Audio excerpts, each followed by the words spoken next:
নমস্কার বন্ধুরা, আজকে স্বপ্নের রান্নাঘরে আমি তোমাদের সঙ্গে শেয়ার করছি পিপা দিয়ে আলু দিয়ে টমেটো দিয়ে একটা তরকারি। তো এই যে নিয়ে নিয়েছি একটা পেঁপেটা আমি এইভাবে এখন কেটে নেব।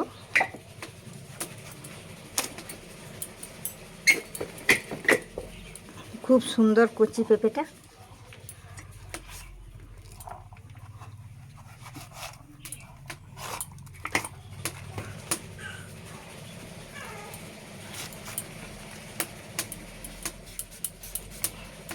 এইভাবে পেঁপেটা ছুলে নিতে হবে।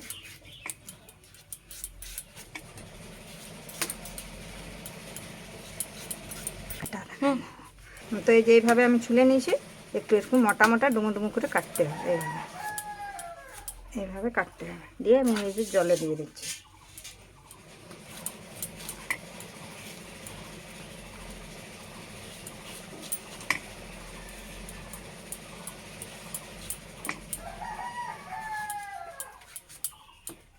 দিয়ে কুকারে দিয়ে আমি 2টা সিটি দিয়ে সিদ্ধ করে নামিয়ে নেব। দেখতে পাচ্ছি বন্ধুরা, আমি পেঁপে আর আলু সিদ্ধ করে নিয়েছি কুকারে।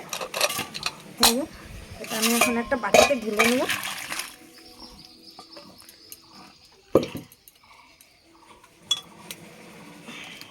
দেখুন জলটা আমি একটু ফেলে দেবো। এটা নুন হলুদ দিয়ে আমি সিদ্ধ করে নিয়েছিলাম, তাই আমি এই পেঁপের যে একটা ক্ষীর বেরোয় সেই ক্ষীর জলটা ফেলে দিলে, সিদ্ধ করে ফেলে দিলে এটার স্বাদ ভালো। দেখতে পাচ্ছি বন্ধুরা, নিয়েছি আমি তেল দিয়ে দেবো।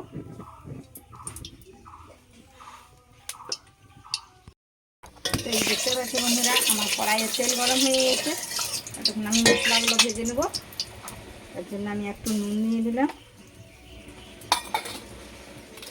দিয়ে দিয়েছি 2টো তেজপাতা, এই যে 2টো শুকনো লঙ্কা, দিয়ে দিলাম একটা পেঁয়াজ কুচানো,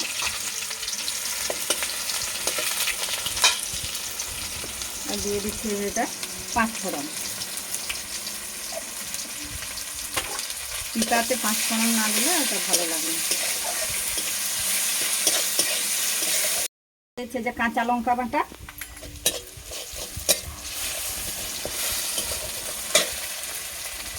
দিয়ে দিচ্ছি রসুন বাটা 1 চামচ, দিচ্ছি আদা বাটা 1 চামচ, দিচ্ছি জিরা বাটা 1 চামচ, দিয়ে এটাকে মশলাটা আমি ভালোভাবে একটু ভেজে নেব।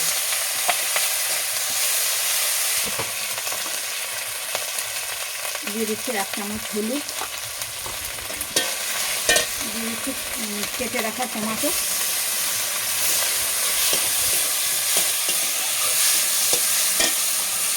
আমি পেঁপেটা আলুটা নুন দিয়ে সিদ্ধ করেছিলাম। তো নুনটা আমি পরে দেখে শুনে দেবো, এটা টমেটো সিদ্ধ হবে, তার জন্য একটু আমি নুন নিয়ে নেব।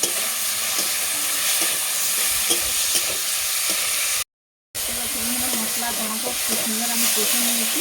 এখন আমি ওটা একটু জল দিয়ে দেবো।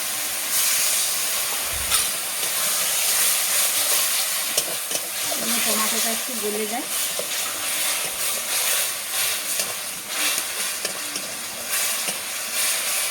দেখতে পাচ্ছি টমেটো গলে গেছে। এখন আমি সেই সিদ্ধ করে রাখা পেঁপে আর আলু এগুলো দিয়ে দেবো। এটা ভালোভাবে আমি কষিয়ে নেব।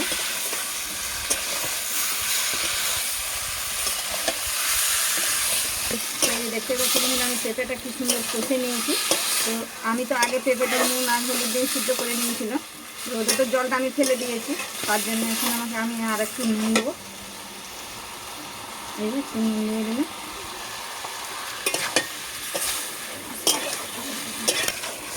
বন্ধু, এটাতে আমি একটা মশলা দেবো।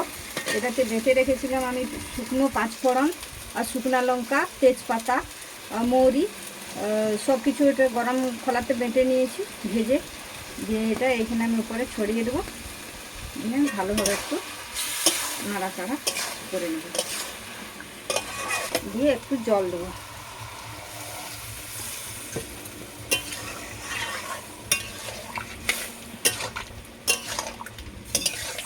দেখতেই পাচ্ছ বন্ধুরা, তরকারিটা কি সুন্দর হয়েছে পেঁপে আলু টমেটো দিয়ে। এটা আমি এখন নামিয়ে নেব। তো এই যে দেখতেই পাচ্ছ বন্ধুরা, পেঁপে আলু টমেটো দিয়ে কি সুন্দর একটা তরকারি। মধ্যবিত্ত পরিবারের মধ্যবিত্ত তরকারি, দারুণ সুন্দর। চাইলে তোমরাও ওইভাবে বাড়িতে করে খেতে পারো। আর যদি আমার এই পেঁপে আলুর তরকারি তোমাদের ভালো লেগে থাকে তাহলে একটা লাইক একটা সাবস্ক্রাইব করে দেবে।